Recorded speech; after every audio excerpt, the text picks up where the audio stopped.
Egun ondo, eskerrik asko, danoi etortzeatio. Burnie eta Euskal Herria. Euskal Herria eta Burnie. Histori luzea da, milaka eta milaka urte dituna. Milaka eta milaka urte, da gaina importantea izan da, zeatio. Guren, alde batetik gizarte eragindo, eta bestetio, kultura eragindo. Kultura hortan hizkuntzara esartzen da. Eta, askotan gertatzen den bezala, gai batek, histori luzea daukenen milaka eta milaka urtetakoa, kapitulo batzuk argik izaten die, beste batzuk ilunek, eta beste batzutaz ez dakiu ia zertxorez. Hortaz, historiak eta hizkuntzak batzutan argipenak eman daizke zer gertatu aurretik. Eta hola, ikusten dugu, gaur, historia lagungarri izango duela zenbait gauza ulertzen saiatzeko, eta hizkuntzakin beste zenbait hipotesi zenbait gauza aztertzeko. Ikusita galderoak nolako dien, gure asmoa izan da, alde batetik onomastik elkartena eta bestetik burdinolana, olako kongresu txiki hau itea. Esan beharren gare, jardunaldi hau grabatu izango dela, eta baita esker honez adirazi behar dugu, honea izlari modun etorri denak, musutruko etorri dela. Eta gauzak hola dila, aurkezpen txiki bat ingo dugu. Lehenengo hitzaldie, Euskal Burdingintza historikoa, Europako kontestuan izango da. Jose Antonio Azpiazuek emango diona. Bigarrena, hitzen historiaz, Burdina eta beste, Ander Rosek emandakoa. Hirugarrena, lekuizenak mendiko burdinolen inguruetan, Jose Luis Ugartebeak. Hurrengoa, Nafarroako Burdingintza eta tokizenak, Malen Lizarraga. Eta azkenik, Burdinaren itzala, Bizkaiko mendebalaren hizkuntza paisaian, Carlos Lariak emandakoa. Honen bestez, Azpiazu aurkeztuko du. Jose Antonio Azpiazu, historialari eta antropologoa da. Gutzako iaia mito bizidun bat bihurtu da. Ez dakidu esaten ze izango tean oinatiko lehazpiarra o lehazpiko oinatiarra? Erdi. Bestalde, esan duen bezala, historialari eta antropologoa, bitan doktore da, eta Karo Barojan ikaslea izan dakoa. Jende asko azpimarratzen do, nik bai, bere lanak dauken irakurre erraztasune. Edo hitzaldi bat ematen den, zer esadan bere hitzek, bere gogoetak segitzea, naizta gaiek, ez ezaunek, oiunek izan. Baina nik beste bi ezaugarrire azpimarrako nituzke. Alde batetik, bere idazlan askotan egiten ditun sintesi miragarrik antropologia eta historian arten, eta bestetik, bere emankortasune. Nik ezautueten azkeneko 20 urtan, beti 3-4 proiektu aldi beren, 3-4 liburu aldi beren dauzke. Iken. Eta, azkena, unotan atea dan, Kartajokun ingurukoa, nahi pesen Euskal Herria. Hala eta guztize, bere ibilbidea beti burdinen ikerketakin lotuta da, era batea o bestea. Euskaldunen izaeraren inguruan okerreko usteak izan dira nagusi. Gizarte itxia, iluna, ezjakina, inguruari begiratu gabe bizi izan den taldea. Ikuspegi ezkor hori finkatzerakoan euskarak ere hain hizkuntza ezoizkoa izanik zenbait lagunduko zuen. Bidailariak adibidez hori azpimarratzen dute, hablan una lengua muy extraña, merkadarrek jasotakoa. Inguruko herrietan sortutako ikerkuntza eta aurrerapenetik kanpo bizi izatea ere egotzi izan diote, esparru ilun eta itxian bizi zirelako aitzulo isolamendua bezala. Burdinari lotuta bizi izan den herriaren bizimoduak ere horretara bultzatu du.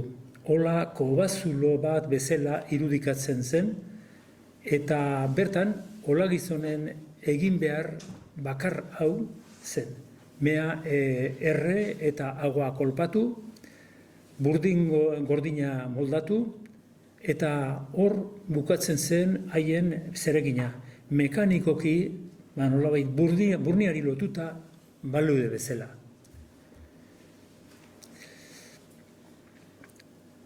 Ola eta olagizonen inguruko bizimodua ikertu ondoren, irudikapen ezkor hori erabat desagertzen da. Nahikoa da ola bat eraiki, lanean jarri eta horretan mantentzeko beharrezkoak diren baldintzak aztertzea. Ola bakoitza mundu bat zen, teknikari apartak behar zituen mantendu eta konponketak egiteko. Ola baten inguruan dirua, adituak, auspogileak, uraren indarra nola bideratu behar zen, mea atera eta olara ekarri eta burdinuna egin ondoren zer. Horra gertzen zaigu egoera ireki bat, asmatzailea, kanpora begira, bezeroen beharrak asetzeko egin behar zituten moldaketa eta aldaketak eta abar. Oletan lanean zebiltzanak kanporako lanean ari ziren, eskatutakoa eskaintzen, merkatua bilatzen. Hori ola bakar bat kontuan hartuta. 1577ko agiri baten agertzen da denez, Gipuzkoan 200 bat ola zeuden, urtero 240.000 kintal ekoizten zuten, eta irabaziak 300.000 dukatekoak ziren garai hartako dirutza izugarria. Irakurri berri dut 16. mendean Gaztelatik igaro zen enbaxadore europar batek esana. Gaztela aberatsa zela, baina jendeak nahiago zuela Ameriketara abentura bila mugitu lurra lantzea baino. Euskal Herrian gari eta ardo gutxi eta derrigorrez burniari eta itsasoari so egin behar, baina lanerako prest eta ikerketetarako ere bai. Baina ez al genuen uste bestalde gure herriaren bizimodua nekazaritza eta basoari lotuta zegoela. Halere, hemengo lurra ez da inoiz izan oso emankorra eta erdiaroko hazkuntza demografikoari so eginez, beharrezkoa zen zerbait eskaintzea trukean garia eta ardoa lortzeko. 16. mendeko agiri ofizialek aitortzen dute Gipuzkoako bizimodua batez ere oletan eta ternuan oinarrituta dago. Bide batez, oraintxe agertu da, periodikotan, susmo bezala, Kolon, baino asko ere lehenago joan omen ziren, bakalua eta badea garrapatzera Ameriketara, beste mito bat, Euskaldunen alde, bentsat, hortaz hitz egiten dutela. Pasadizo bezala, ternuatik bueltan, Europara zuzenean etorri beharrean, Irlandan gelditzen ziren beren sain edo baleoriakin eta bakailoakin. Zertarako gelditzen ziren? Han galdetzen zuten oso ezaguna ziren, erdiarotik galdetzen zuten. Norekin dabil gaur egun borrokan Espainiako erregea, Inglaterrakin edo Frantziakin. Eta erantzuna hasita, Inglaterrakin baldin bazuten Frantziara joaten ziren, zekatena saltzera eta alderantziz. Horrela, herri batera edo bestera hurbilduko ziren makailoa eta baleo olioa preziatua eskaintzera, garai hartako petrolioa. Aurreko igandean, Viajes de extranjeros por España y Portugal merkaderrek bildutako hainberestako liburu hainbeste testigantzan batean, Esteban de Siluet frantsesaren testo bat aurkitu nuen. 18. mende erdialdekoa eta berak audio. Los vizcaínos han hecho ver bastante su destreza y su intrepidez en la pesca de la ballena, porque la mayor parte de los marineros que las barcas emplean en esta pesca son vizcaínos y son los más valientes. Europan, berriz, beraz, Euskal Marinelak mito bat bilakatu ziren. Orduan, olak ala baserriak. Legazpin, olagizon eta baserritarren artean izan zen auzi batean, gehienek hau defendatzen zuten. Olak sortu zirela hemen baserriak baino lehenago. Iritzi honek zerbait esan nahi du. Ez dugu ahaztu behar gainera Arabako lursailak aberatsak bertan zeudela.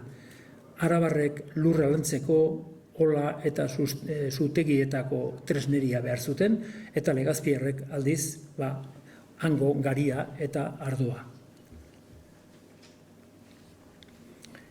Ezen herri bakarra, gainera olen inguruan bizimodua ateratzen zuena. Hainbat baserritar oletara joaten ziren lanera, edo bertarako lana egiten zuten. Mea atera, oletara ekarri, ikatza egin, burdina egin ondoren garraio lanetan aritu, bai itsaso aldera, bai lautada aldera. Olagizonek uste orokorretan kontra, zorrotz zaintzen zuten merkatal esparrua eta ari erantzuten zioten. Badakigu ala 1284 urtean, Orioko kaitik 2500 murdin kintal atera zirela kanpoan saldu ahal izateko. Oso goiz, beraz, kanpora begira, harremanetarako prest. Bedua zen abiapuntu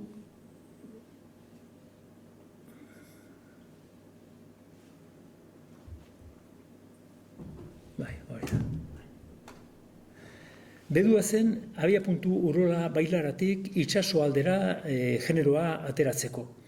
Bertako biltegian burdin eta burdinazko tresneria ugari pilatzen zen kanpora eramateko, edo eta kanpotik zetorren generoa pilatu eta gero inguruetan zabaltzeko ere. Esanguratsua da, era hontan, Elgoibarko auzo den ezaguna o ez ezaguna den Altzolaren ibai kaia, garai hartan dokumentoetan Puerto Fluvial deitutakoa, bertatik pasatzen ziren Gaztelako artilea, inguruetako arma eta burni tresnak, eta baita ere emakumeek ekoiztutako liuzko behatila famatuak. Bueltan berriz, Gaztela aldera, arraina, Europako arropak, balea olioa eta abar. Gaurko ikuspegitik, ezin ditugu sinistu ere ezin dugu egin, Altzola zeharkatzen zuen ibaiak zein presentzia zeukan mundu zabalean, Europan adibidez. Araba eta Gaztelako lotura berriz Lehintz Gatzaga, Biozkorna eta San Adrian Kobazulotik egiten zen. Urolatik Gasteiz aldera abiatzen diren, eta bai Burgos, Medina del Campo eta beste Espainiako hainbeste hiritara eramaten zuten burnia jakiteko. Bide hori batzuetan euskaldun mandazainak egiten zuten. Beste batzuetan noski gaztelako jaintariak ere ekartzen zituzten nolabait hemen urdiak erabateko. Honen adibide esanguratsua da 1574 urtean gertatu zena. Merkatari horien aginduz, 70 gurdi bidale zituzten Gasteizera. Han seguratik mandabidez ekarritako tresneria jasotzeko. Haientzat denbora urrea balio zuen, eta mandoak berandu xamar zetozela ikusita hau agindu zuten. 70 gurdi haiek zaldu ondora bideratzeko, mandoak iritsi ahala gurdiak bete eta Gaztelara abiatzeko. Hau noski adibide bat besterik ez da. Nolako burdin kopuruak mugitzen ziren jakiteko.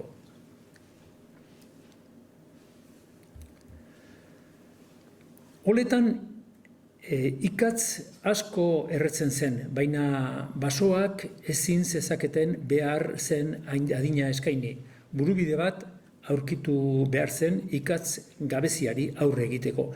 16 mendeko 4. hamarkadan arazo horri aurre egiteko aurkikuntza bat berri izan zuten olagizonak, eta noski merkatariek.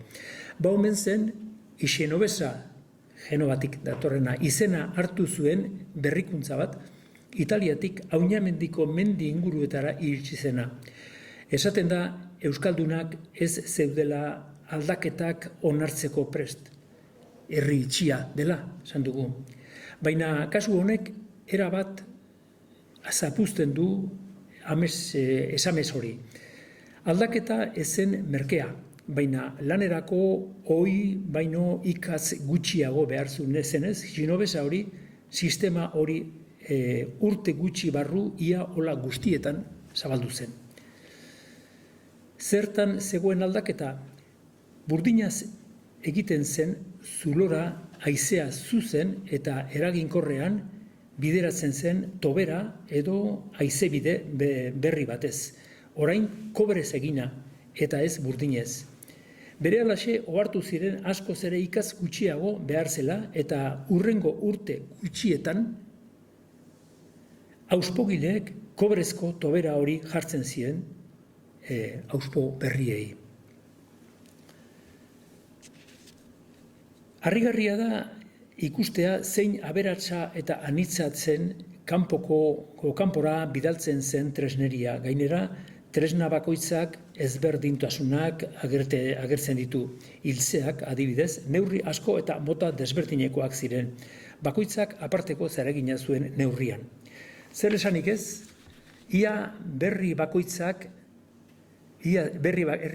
bere ekoizpen berezitua zuen. Segurak adibidez, oso ezaguna ziren fierro karretil deitzen dena. Izeneko jantak, gurdien gurpilari kanportzik jartzen ziotenak. Hau da, auspoa, ikusten duzunez? Horrengoa? Horrengoa. Hau izango litzake orduan, fierro karretil hori seguratik, gehien bat seguratik ekartzen zutenak. Arrasatera berriz zo eginda, Europa guztitik etortzen ziren bere altzairua erostera. Esaten dute, Milaneko altzairuaren haina ona zela. Eta erregeek eskatzen zuten suzko armen giltzak derrigorrez del acero de Mondragon izan behar zutela. Frantsesak arrasaten burdin oletan egiten zuten lana, baina altzari eikitzen horretan ez zuten sartzen usten, hemengo hango trampak eta hango sistemak ikasi ez ezaten. Gainera, kanpotik etortzen ziren jende pilo bat arrasatera, eta protestantismoa sartu etzedin San Francisco Eliza eraiki zuten, Elkano Garibait denboran. Esan nahi du, ez dela bat obi etortzen ala, baizik kanpotarrak etortzen ziren, eta protestantismoa etzedin sartu, jente pilo bat etortzen zen arrasatera. Azpeitin oso ezaguna ziren Portugalera bidaltzen zituzten hainbat neurritako goldeak. Gerrikaitzen guduetan gorputza babesteko erabiltzen ziren petoak edo espalderak. Nolabait, armen kontrakoak egiten ziren. Oinatiko sartagiak oso estematua ziren gaztelan. Zer esan izkez, armagintza mailan, Deba Arroako Elgoibar, Eibar, Soralduze eta beste batzuetan egiten ziren suzko armak. Honekin lotuta, duela gutxi ikertu dugun Juan Sebastian Elkano ingurua ibilbidea epika liburuan, suzko arma erraldoiak, kainoiak, zein tokitan eta nolakoak egiten ziren deskribatu ditugu. Ez ziren bakarrik ekoizten barrualdeko toki ezagunetan, baita ere itsasertzeko herrietan ere. Horrela, itsasontziak babesteko bombardak Orion, Deban eta Zarautzen egiten ziren esaterako. Horrek segulako ospea eman zion euskal untziteriari. Eibarren berriz, bombardagileen monokultibo esan genezaken bezalako zerbait zegoen. Hartzen zituen eskaerari erantzuna ahal izateko. Ez da ahaztu behar, harrigarria bada ere, Ingalaterrako erregeak 80 bombarda enkargatu zituela epe lebur bategan egiteko. Hori ez da papatean egiten, arma bakoitza, nolabait, artisautzan eiketzalako, ez makina, beste makinakin. Bombarda kontu hau, ikertzaile ospetsuenak adierazita, erabat ezezaguna zen historiografian. Orain, aipatutako liburuan agertzen den bezala, euskal armagileen modernitatea garbi ikusten da. Europako errege ospetsuenak, Portugalekoa bai, Ingalaterrakoak ere bai, begi aurrean zeuzkaten Eibar eta beste herrietako bombarda ekoizleak.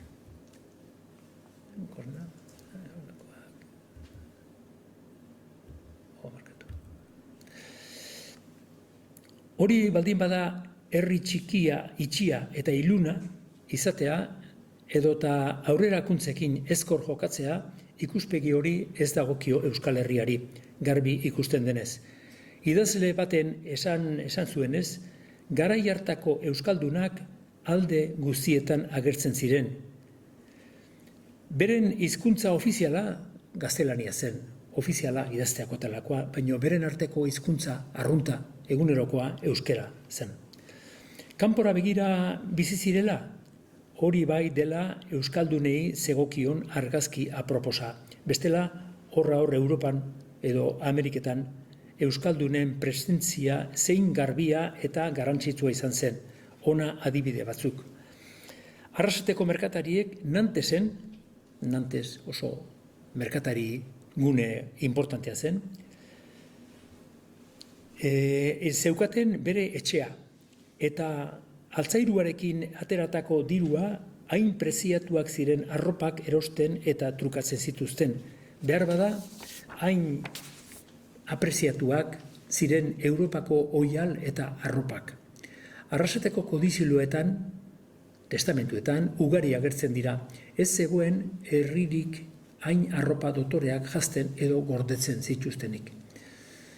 Azpeitiak harreman estua zeukan Portugaleko merkatari ospetsuekin, eta adibidez, merkatari horiek Azpeitian agertzen ziren golde desberdinen neurriak paperean marrastuta burdinez egiteko. Honek pixkat kontu politan idatzi genuenean Azpeitiko historio bat, Azpeitia industria eta merkataritza 16-18 mendean, halako batean artxiboan nengoela aurkitu nuen hau, zein astakeri indute hau, papel bat, erabat ebakita, moztuta zegoen, eta esan du, zen esan du. Paper hori begira zer zen. Goldearen neurri bat, Portugaleko merkatari famatuak eskatutakoa, pisu desberdinekoak, baina neurria hau zen. Eta neurri ontakoak egin behar zituzten, han saltzeko eta ara eramateko. Eta pilo bat agertzen dire Portugaldarrak, hemen ageri ziren, nolabait honen eske, eta gero baina dauka, beren hizkuntza dauka hemen. Horrelako, este es la medida que tienen que tomar para hacer los arados. Kuriosoa, lakoa nik papera buskatuta dagoela, eta ez da buskatuta hortarako egina dago. Miguel de Beroiz, Donostiako merkatari famatuak, Hueskako Bielsa herriko ola batera bidaltzen du teknikari gipuzkoar bat burdigintzan laguntzeko edo erakusteko. Eta honekin lotuta azkenengo momentuan pasadizo moderno bat etorri zait burura, behin garabetan jonginen Ribadeotik gora, behar bada esautzen duzuen Taramundi, oso euskaldun itxura eta olakoa da, ura eta basoa daukana. Eta hango nolabait erdi hola zen bateri esaten, orain ez dugu guk nolabait altzairua ekoizten, baizik eta kanpotik ekartzen dugu, eta galdetu nion. Eta nondik ekartzen duzu, ez duz ezauteko herri txiki bat da, baina ez zelako ezen, eta Legazpia, ni Legazpiara nahi izan nion. Eta berak erantzun, ni Legazpi apellidoa daukat. Ni Legazpi naiz aspalditik, zesan nahi du, hemen aspalditik ara junta, eta inguruan gainera Legazpi asko omen dago, Legazpiara, eta lotura bat zegoen, itxaso bide, seguraski, holakoak iteko, gauza kuriosoak agertzen direla. 14 eta 15 mendeetan Brujas, La Rochelle, nekin ja, nahaztuta nago, Brujas, La Rochelle, Londres, Bristol eta Gaztelako hainbat herrietan nabaritzen da euskaldun merkatarien presentzia. Hemengo merkatariak itsasoko neurri eta legeak markatzen zuen araudiaren erabat sartuta zeuden konpainia kontua, itsas mailegu edo prestamo maritimoetan adibidez benetan merkatari profesionalak zirelako. Ipar Europan eta Mediterraneoen fundako edo euskaldun merkatari taldeak agertzen dira. Hiri horietan auzune berezitan bizi ziren, elkarri lagundu, indar handia erakutsi eta beste herritarren errespetua irabaziz. Eta euskera erabiliz bere negozioak isilean, izkutuan erabiltzeko. ez ulertzeko besteak. Euskaldun merkatari ospetsuen sendiek bere semeak kanpora bidaltzen zituzten merkataritza eta hizkuntzak ikastera. Horrela, baziren 4 edo 5 hizkuntza zekitenak eta Europan erabat eroso sentitzen zirenak. Harritzekoa da, bada ere, Nanteseko merkatari batzuk bere semeak Euskal Herrira bidaltzen zituzten. Bilbon, hau da kuriosoa, Bilbon, Gasteizen edo Arrasate bertan ez bakarrik merkatari ikasketak, baizik eta euskera eta gaztelania ere ikastezaten 1500 eta 39 urtean neurri hauek hartutakoak Juan de Francisco de la Presa Burgosko merkatari famatuak, ospetsuak ziren, semeak ziren. Eta gizon hauek berezitzen, bazekiten, gainera, zer mundutan mugitzen ziren, zer merkatari mundutan mugitzen ziren. Atzerrian Euskaldunen presentzia kontuan hartzeko dira adibide hauek.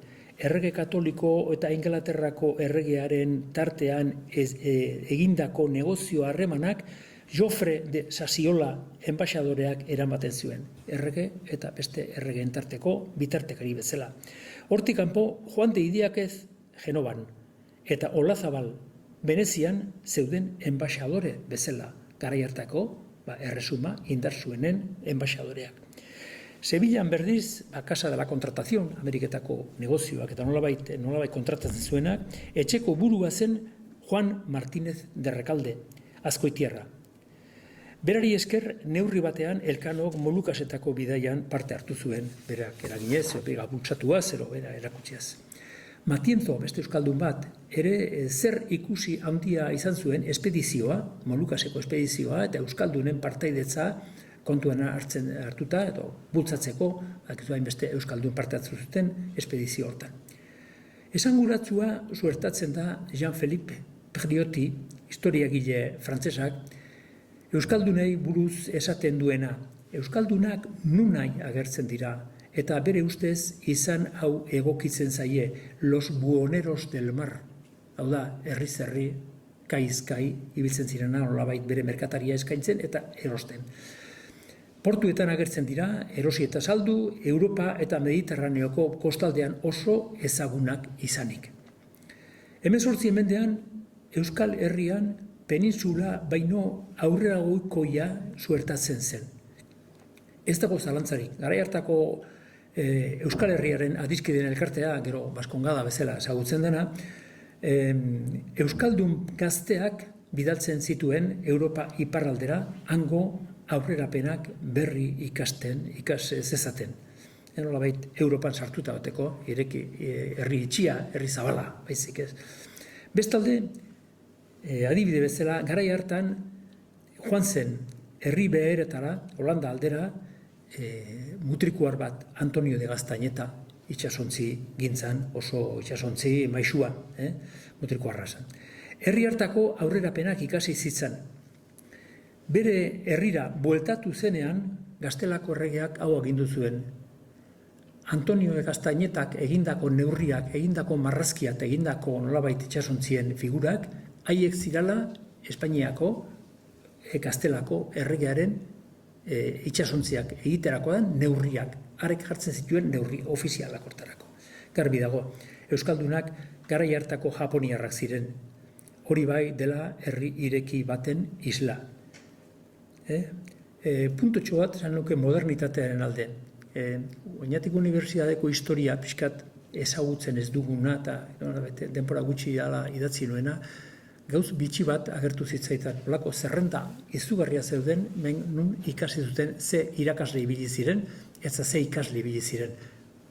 Por cierto, Euskaldunak, Ameriketako Euskaldunak azkarate eta beste batzuk, beren gurasoak, osabak eda, unibertsitatean ikasten nahi zu, bai, Salamankatera ez zera jongo, hante abrukeriak eta ikasiko dituzu, zu oinatira jongo zera, ikastera.